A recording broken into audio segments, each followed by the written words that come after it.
Billy Graham, by name of William Franklin Graham Jr., born November 7, 1918, Charlotte, North Carolina, U.S., died February 21, 2018, Montreat, North Carolina, American evangelist whose large-scale preaching missions, known as crusades, and friendship with numerous U.S. presidents brought him to international prominence. Conversion and early career. Son of a prosperous dairy farmer, Billy Graham grew up in rural North Carolina. In 1934, while attending a revival meeting led by the evangelist Mordecai Ham, he underwent a religious experience and professed his decision for Christ. In 1936 he left his father's dairy farm to attend Bob Jones College, now Bob Jones University, then located in Cleveland, Tennessee, but stayed for only a semester because of the extreme fundamentalism of the institution.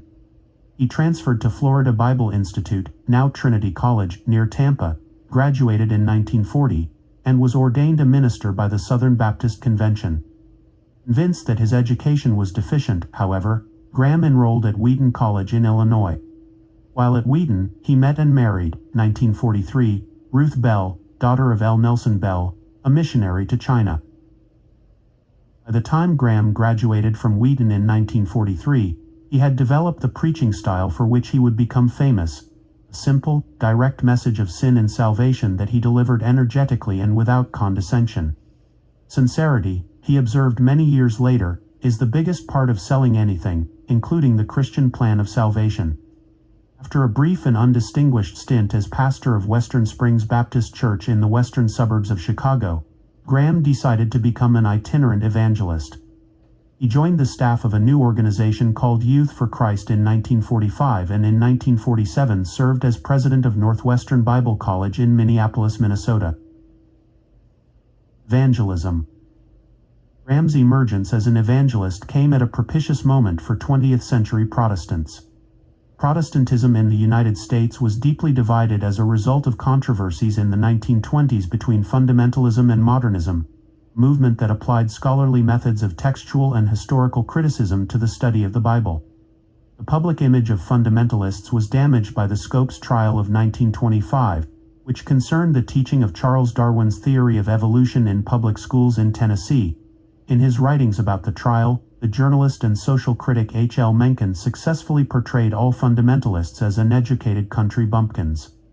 In response to these controversies, most fundamentalists withdrew from the established Protestant denominations, which they regarded as hopelessly liberal, and retreated from the larger society, which they viewed as both corrupt and corrupting. Although Graham remained theologically conservative, he refused to be sectarian like other fundamentalists. Seeking to dissociate himself from the image of the stodgy fundamentalist preacher, he seized on the opportunity presented by new media technologies, especially radio and television, to spread the message of the gospel. In the late 1940s, Graham's fellow evangelist in Youth for Christ, Charles Templeton, challenged Graham to attend seminary with him so that both preachers could shore up their theological knowledge. Graham considered the possibility at length, but in 1949, while on a spiritual retreat in the San Bernardino Mountains of Southern California, he decided to set aside his intellectual doubts about Christianity and simply preach the gospel.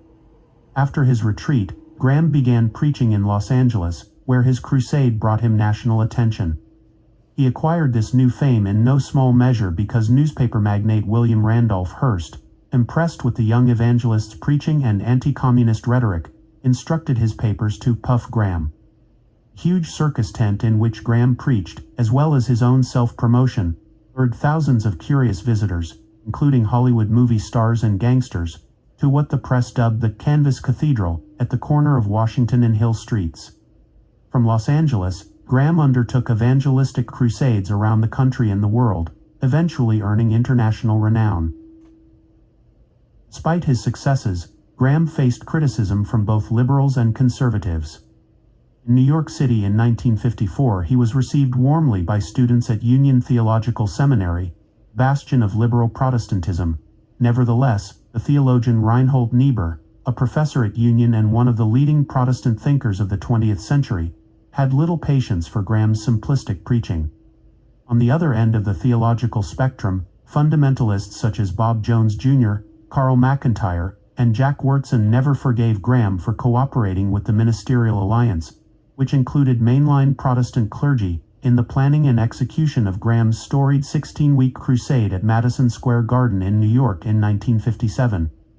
Such cooperation, however, was part of Graham's deliberate strategy to distance himself from the starchy conservatism and separatism of American fundamentalists. His entire career, in fact, was marked by an irenic spirit. Graham's popular appeal was the result of his extraordinary charisma, his forceful preaching, and his simple, homespun message: anyone who repents of sins and accepts Jesus Christ will be saved. Behind that message, however, stood a sophisticated organization, the Billy Graham Evangelistic Association, incorporated in 1950, which performed extensive advance work in the form of favorable media coverage, cooperation with political leaders, and coordination with local churches, and provided a follow-up program for new converts. The organization also distributed a radio program, Hour of Decision, a syndicated newspaper column, My Answer, and a magazine, Decision.